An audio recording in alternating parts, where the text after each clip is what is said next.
Welcome, brave listener, to another frightening tale, presented by yours truly, Wilhelm.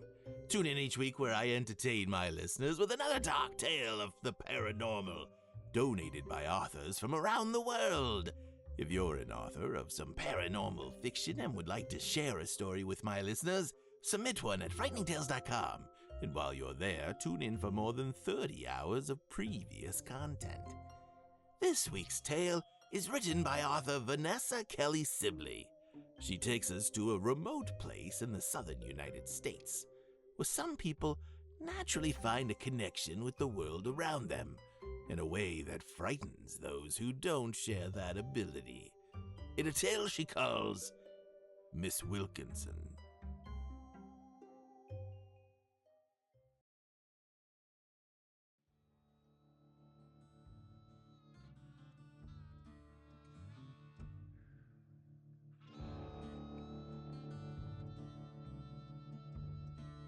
Miss Wilkinson was an old lady who lived up the road from us. She had a goat and a whole bunch of chickens. Her skin was as dark as mahogany, and her eyes as white as ivory. When she hugged you, she enveloped your whole body in her arms and smelled of lavender and spices. When Miss Wilkinson was first born, they say a mob of black ravens landed on her mama's roof and screamed out every time Miss Wilkinson's mama cried out in labor. Why, the whole town of Bodie came out to watch those black ravens as they perched on the roof and trees all around.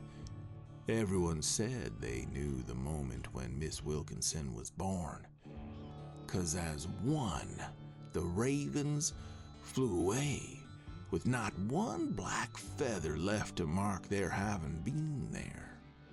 They say it was a sign of things to come. Miss Wilkinson said when she was young, there used to be people who would cross the street to avoid her and Mama, even though both were real neat and tidy ladies who went to church on a most regular basis. Miss Wilkinson's mama said not to mind because she knew one day those people would be crossing the street asking Miss Wilkinson to come into their home and save one of their loved ones. Miss Wilkinson always said, "Love trumps fear."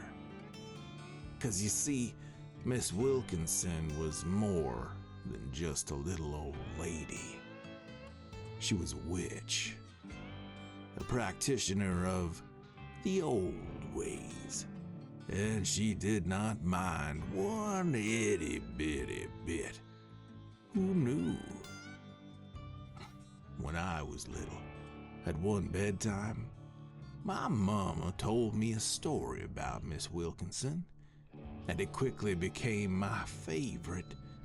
Mama said folks around here would talk about when Miss Wilkinson was but 15 years of age and first showed her true self. Mrs. Cuddy near Miners Hall was dying in childbirth, with nothing to be done for the mother or baby. But in steps Miss Wilkinson straight from the field, all hot and sweaty. She heard about what was happening and thought she could help. Well, they kicked her out of the house, just like that. What would a skinny little girl from the field know about childbirth? Told her to get back to work and pay no heed to other people's business. So you know what Miss Wilkinson did. That little skinny 15-year-old girl went right around to the back of the house and climbed in through Mrs. Cuddy's bedroom window.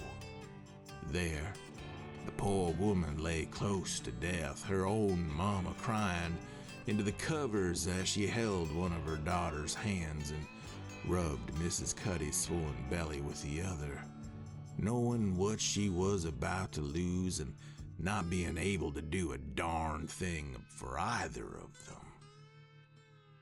Miss Wilkinson locked the bedroom door, turned to Mrs. Cuddy's mama and said, "You ain't never to tell what I'm about to do to another living soul. Otherwise, this unborn child will die by your own hands." The next thing everyone heard was a baby. Mrs. Cuddy and her mama crying, all thanks to Miss Wilkinson.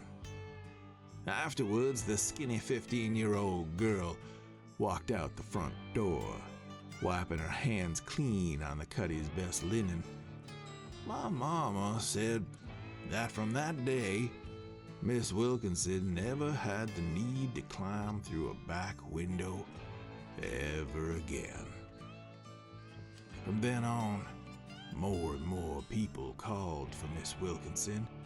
If births became complicated, if someone was poorly, or Daddy hurt himself bad in the field, or even if someone was just plain passing on. Go get Miss Wilkinson has been said more times in this county than most have had hot lunches. And you know, the Cuddys, they never told a soul what happened, not even to this day. I was fascinated by Miss Wilkinson and would watch her closely if I ever saw her. To me, at 5 3/4, she was beyond beautiful, a rare diamond of interest in a world of dirt and dust. I wanted to be just like her, but I had no hopes of ever being that special. And then Michael J. Morrison, age 9.5, entered my world. I was but a little baby, full of innocent wonder, but that all died the day he followed me home after school on the hot and dusty afternoon of Friday the 13th. I had no idea who he was other than we went to the same school. More importantly, I had no idea about what he was. In those days, I had at least a mile to walk home, and neither Mama nor Daddy had the luxury of time to come and collect me. I didn't mind. I liked talking to the birds and the little froggies in the creek that ran alongside our road. And as far as I was concerned, everything was interesting to look at and talk to. On that fateful Black Friday, I was halfway home and holding my best friend, Mr. Toady. He was a big, fat bullfrog who would wait for me to collect him on the way home so that I could put him in the pond near our house at night and vice versa in the morning. Mr. Toady liked getting out because he was a very social being. In fact, it was Mr. Toady who informed me that I was being followed. Turning on my heel, I looked behind me to see Michael J. Morrison, standing still as a corpse in the middle of that lime dirt road. I called out to him, "You done gone the wrong way," and then pointed in the direction he should go. "You don't live down here." He stood, watching me, his lunch pail in his still hand hanging by his denim overall side, all stagnant like.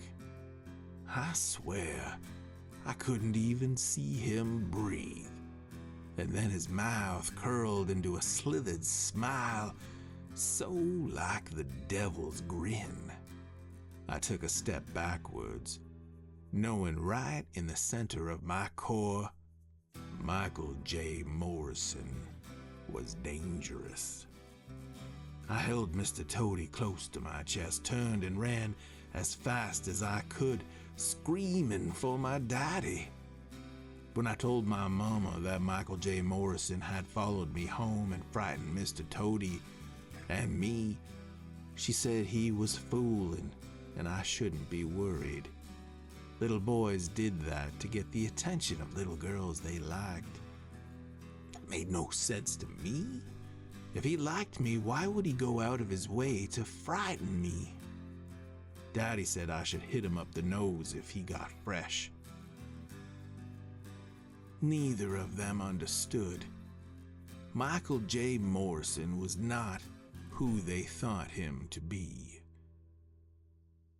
The next day at school, I watched out for Michael J. Morrison.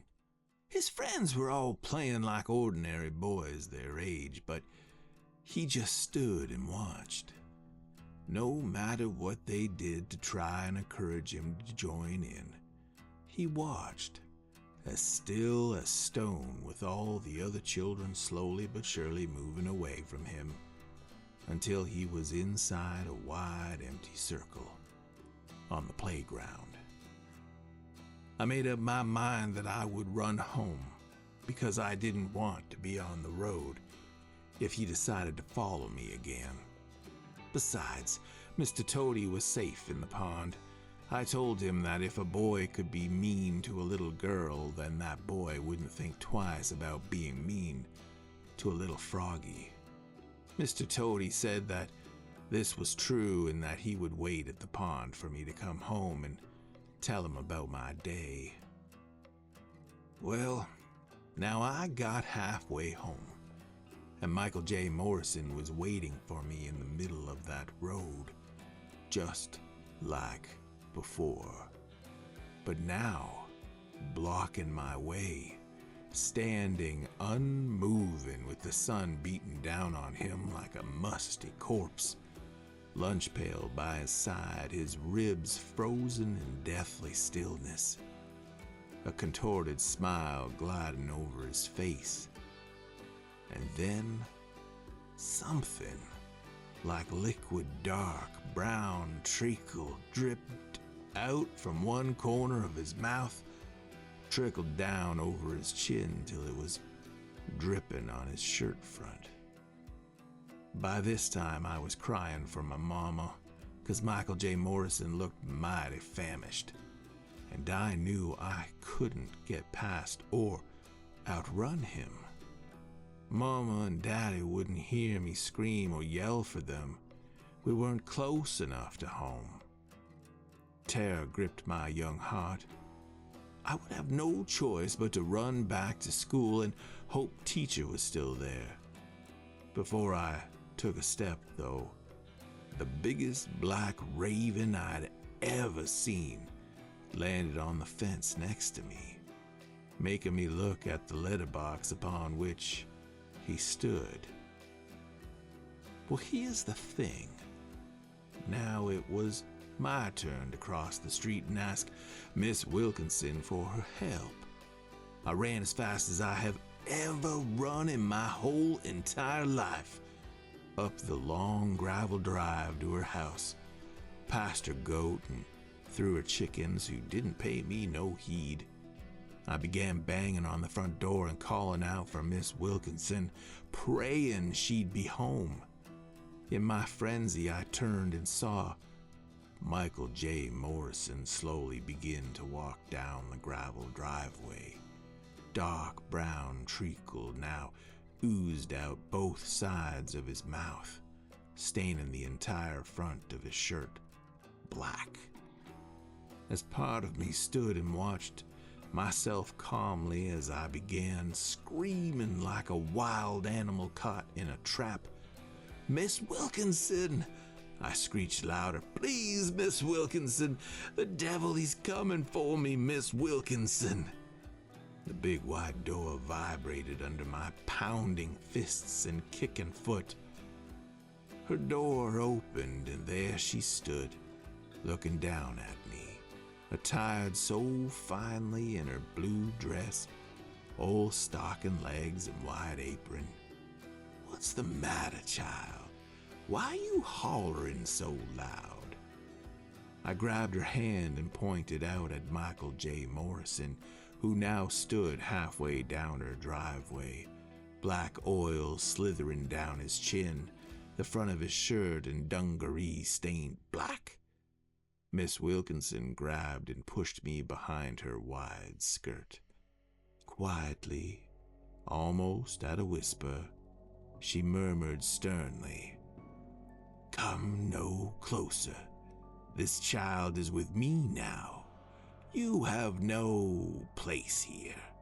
Return, puppet, from where you came, or I will call for my shadow man to come and cut you down." Michael J. Morrison did return, just like she told him. But he did not turn by walking like an ordinary boy. He twisted from one position to the next, arms and legs moving the wrong way at the joint, as if he were being rewound backwards. His brown treacle mouth bubbled with every step taken. Finally, a globule of his poison was spat to the ground, and it seared the soil, making Miss Wilkinson click her tongue in disgust. I hid in her skirts and shivered with fear. My world had changed. He was not a boy who wanted my attention. He was a boy who craved my soul, my life's blood. Michael J. Morrison wanted me dead 'cause I had not paid enough attention in church. I was a bad child. The devil was after me because he knew my secrets. These thoughts raced through my mind, making me sob in Miss Wilkinson's skirts' soft fabric as she patted me gently on the back. After she watched the contorted puppet of Michael J. Morrison disappear down the road, Miss Wilkinson went to move us so she could close the front door, and then she stopped and watched the huge black raven land on her front porch railing. "Go see where he's gone, please, Jonathan." And with that, the colossal raven flew into the sky, following the little marionette monster. Miss Wilkinson had to pull me off her and hold me on her hip. Smothered in her soft, warm embrace, she cooed to me until I could gather my wits. Lavender and spices filled my every intaken breath, calming me quickly. After I had stopped shaking and shivering, she made me sit on her lap and have a hot cup of sweet tea. It warmed me right to my toes and made me very sleepy, and as we spoke, I snuggled into her shoulder. "Who told you I could help you, Miss Lily?" "The big old raven. He told me to run to you, ma'am."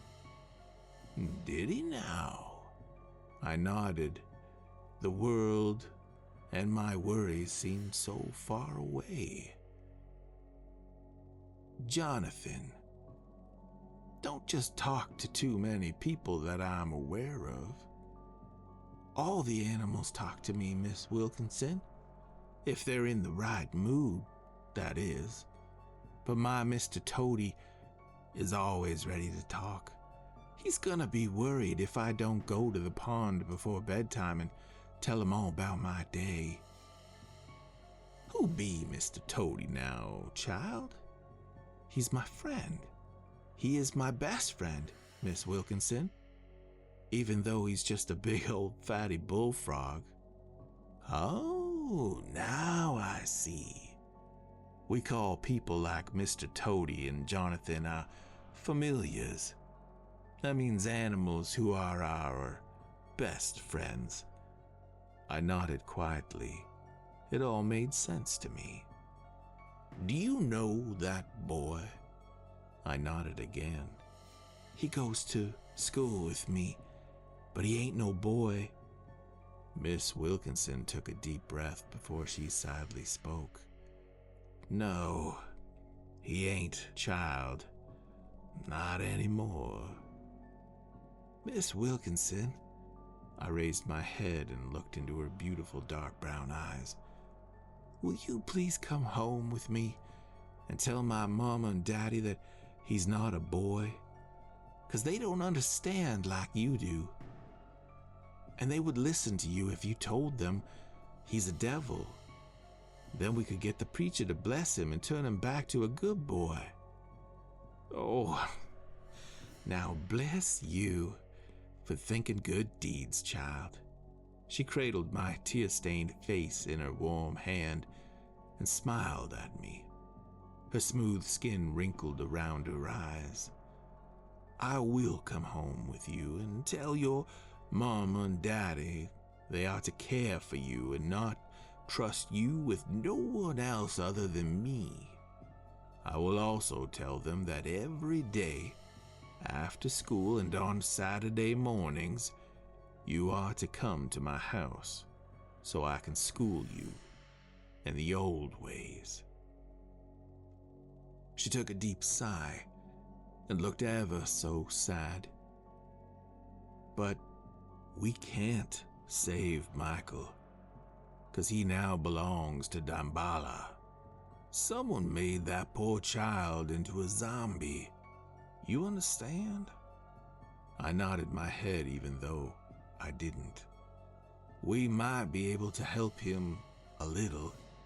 She brushed my hair from my face with her warm, soft hands. But you ain't to worry about Michael. He won't be able to hurt you. I'll see to that. But, Lil Miss Lily, you ain't to tell no one about him nor his ways, 'cause the minute you do, you'll draw his creator's attention to the person you told, and they don't have what you and I have. Michael's owner will set that poor empty boy to eat their souls from the inside out. So, no speaking about the things I teach you, or the things the animals tell you, 'cause this is our way. You understand now? I understood. Mr. Toady and I talked about it a lot. He said the world was filled with people who couldn't, and a few who could. And if those who couldn't found out what those who could were capable of, they'd be jealous and mean. To my child's way of thinking, I did not like mean people, 'cause they're not nice. But even as a young child, I realized those people might hurt Mr. Toady if they knew he could talk. Miss Wilkinson didn't have to explain it to me. After Miss Wilkinson spoke to my mama and daddy, they didn't quite look at me the same. It's funny, even as a young child, you can understand that the before and after can happen in a moment. They still certainly loved me, but now they knew I was just like Miss Wilkinson. When I asked Mama if ravens had landed on our house when I was born, she said certainly not. Daddy said it was too wet a day for any bird to fly, and only the bullfrogs were out and about everywhere on the lawn. And that made sense to me. But then I had to go back to school where Michael J. Morrison was, and he no longer pretended to play with his friends. He just stood and watched me all day long. Or even worse, he followed me everywhere. I couldn't go anywhere without him being there, standing still, looking at me, counting on the possibility of a day when he could get me. Every day after school, I would quietly walk home with Michael J. Morrison walking 10 steps behind me, and 'cause we were alone, he'd be drooling his disgusting treacle slobber down his face. Miss Wilkinson said she was just waiting for things to be right, 'cause he was old magic, dark magic, and that took time to deal with. She needed to find out who owned Michael so we could have some chance of helping him. I knew she was doing her best, but it didn't make my days filled with Michael following me and watching me any better. Sometimes I just wanted Miss Wilkinson to call for her shadow man and be done with this horrible monster. But then I'd feel real bad, 'cause what if the real Michael was still inside somewhere? All that changed when I woke up with the full moon shining through the pitch black night, illuminating Michael at the end of my bed.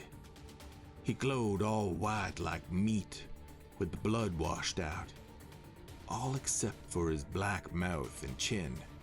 His eyes were cold and glazed over like he were blind.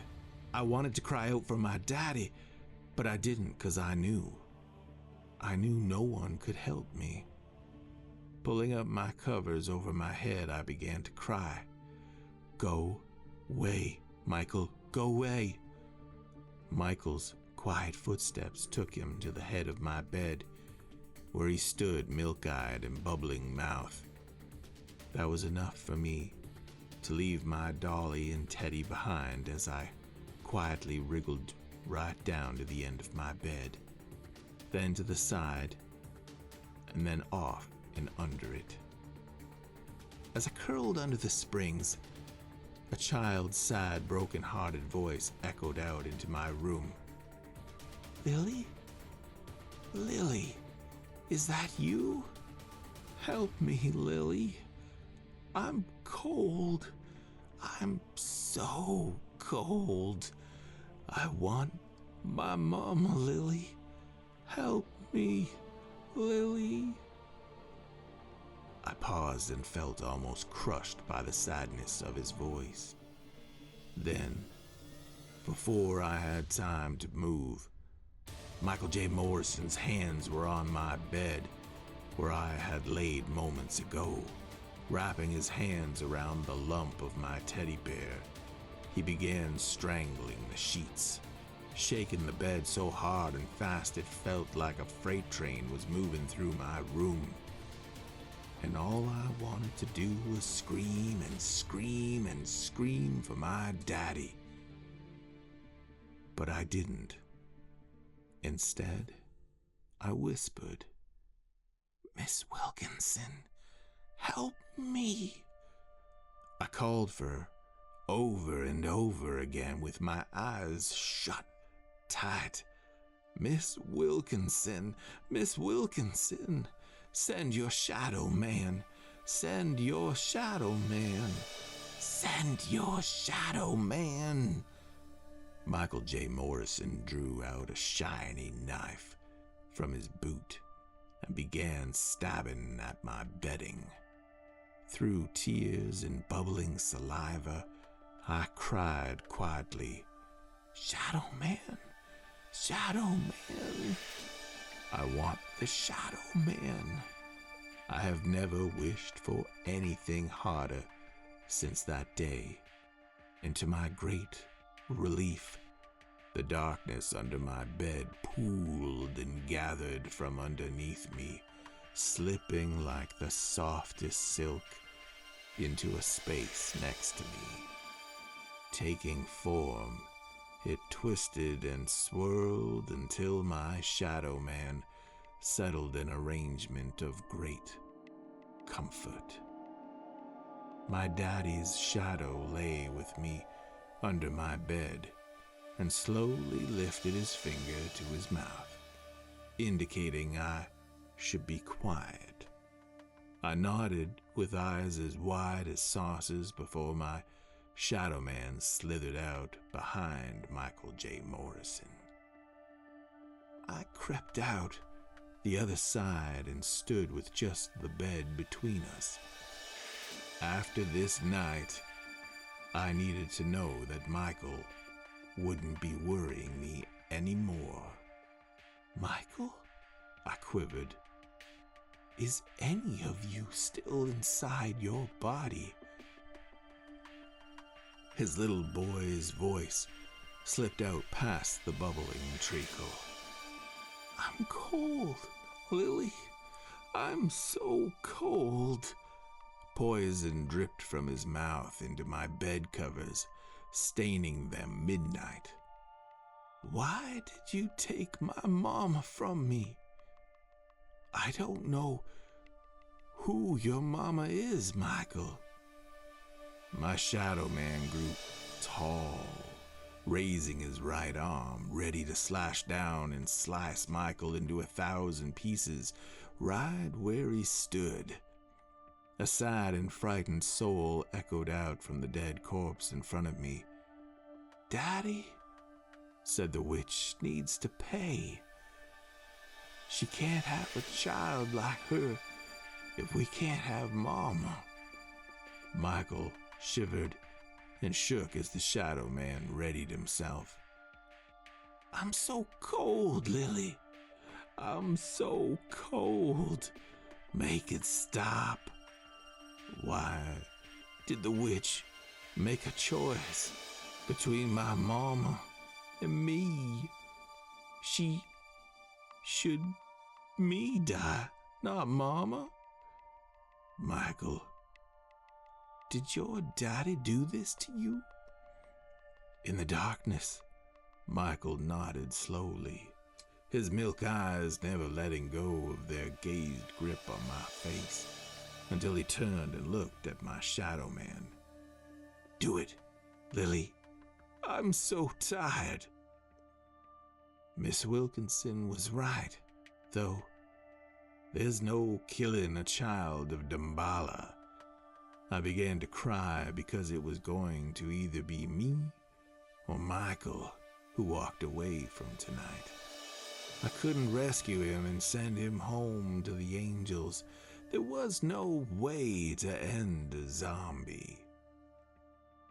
A familiar voice called out through my window. Mr. Toady. Michael.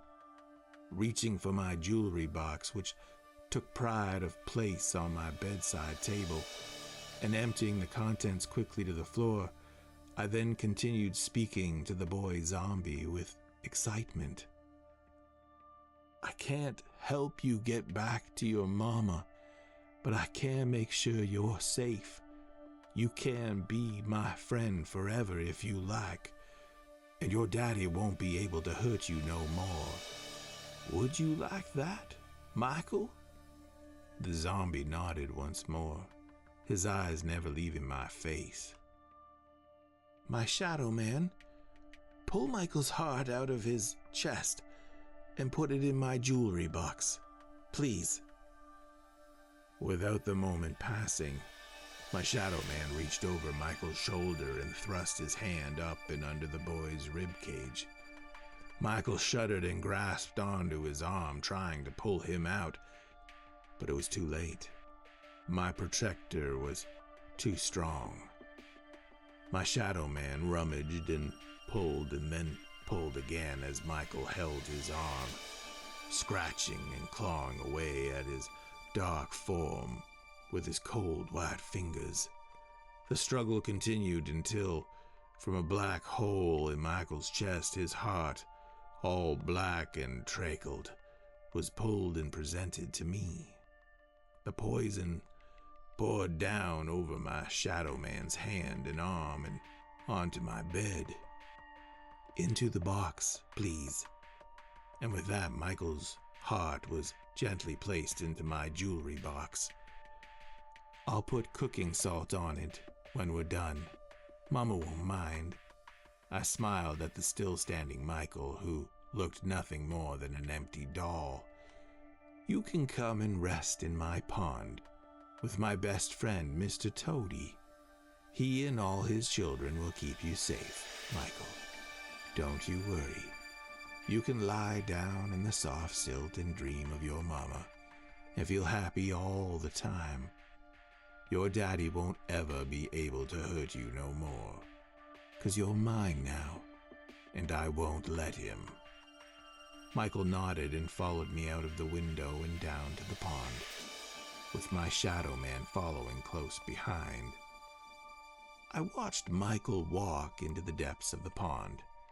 Miss Wilkinson came out from the darkness humming herself a happy tune. "I'm sorry, ma'am. I couldn't help him." Little Miss Lily, I am so proud of you." "Why, Miss Wilkinson? I didn't rescue Michael, and I didn't give you enough time to cure him from his dark magic."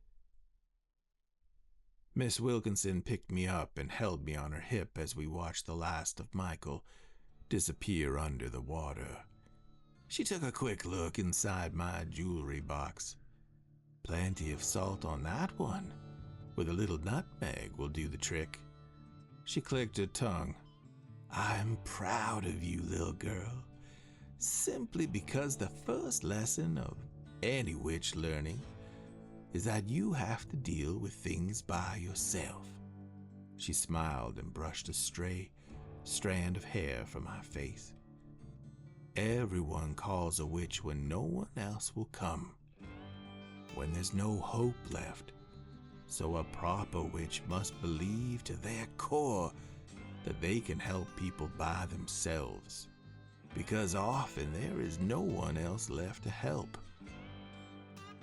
A warm lavender embrace filled my heart with pride. As she stood straight, Miss Wilkinson's praise continued. "There was no saving Michael. His daddy saw to that. But what you did tonight, at the ripe old age of 5 3/4, will give his soul some kind of rest. And you did it all by yourself." I smiled, watching my shadow man slink back into my bedroom window, and I expect as he disappeared into my room under my bed. "Will Michael be all right?" "Yes, I presume so." Miss Wilkinson turned to my house and began walking us both to the front porch. "The cold silt will keep him fresh and soft and growing. Then when you require him, you can call him up to do your bidding, 'cause every good witch needs a backup plan. And nowadays, for me, witching can sometimes be lonely, but I am lucky. I have Michael and Mr. Toady." Miss Wilkinson was right. The cold pond silt and my bullfrogs take good care of him, and he's grown into a fine young man. On my 16th birthday, he requested 2 things: a kiss and the chance to square up with his daddy. Who was I to say no to one of my best friends? And so, in turn, both wishes were granted. Miss Wilkinson died at the ripe old age of 91. Along with everyone she ever helped in Bodie, I was there with her and Jonathan during her gentle passing. Some might have thought it strange that a skinny 16-year-old girl prepared Miss Wilkinson's body for a final resting place. But as I said to those people who dared question me, in times of need, witches can only rely on themselves or other witches. So, you tend to your business, and I'll tend to mine. Some people now cross the street to avoid me, but I don't mind, 'cause one day they'll invite me into their home to care for their loved ones in a time of need. As my beloved Miss Wilkinson always said, love trumps fear.